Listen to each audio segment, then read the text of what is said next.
Hi అండి. ఒక sister అయితే నాకు కామెంట్ చేశారండి. కట్ వర్క్ బ్లౌజ్‌కి పిట్టు ఇలా పాదం ఎలా మార్చుకోవాలో చెప్పండక్కా అని. నేను ఈ పాదం చూపిస్తున్నారు చూసారా? నాకైతే ఈ పాదం సెట్ అవ్వలేదండి. నేను కొనుక్కున్న పాదమే. కాకపోతే ఇది సెట్ అవ్వలేదని నేను మిషన్ రిపేర్ వచ్చినప్పుడు అంకుల్ దగ్గరికి తీసుకెళ్తే నాకు వాళ్ళు ఇలా సెట్ చేయించారు. పేపర్ పెట్టి గమ్మేసి సెట్ చేయించారండి. నాకు చాలా గట్టిగా ఫిట్ అయిపోయింది. నాకు ఇప్పుడు బాగా పైపింగ్ తిరుగుతుంది కూడా. నాకు కట్ వర్క్ వేసుకోలేకపోయా. నేను మామూలుగా డబల్ పాదంతోనే నేను లో పైపింగ్ కూడా వేస్తా వచ్చాను.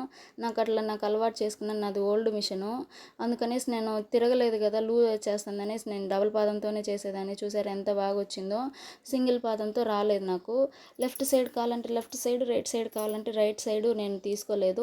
నాకు బాగా సెట్ అయ్యే పక్కకే నేను తీసుకున్నాను. మీకు కావాలంటే రెండు పక్కల పాదాలు తీసుకోండి, మీకు సెట్ అవుతుంది. ఇలా సెట్ చేసుకొని ఇలా కుడితే బాగా నీట్గా వచ్చేస్తుందండి. వీడియో నచ్చితే లైక్ చేయండి, సబ్స్క్రైబ్ ఖచ్చితంగా చేసుకోండి ఫ్రెండ్స్. మీ మోటివేషన్ నాకు చాలా అవసరం. Thank you friends.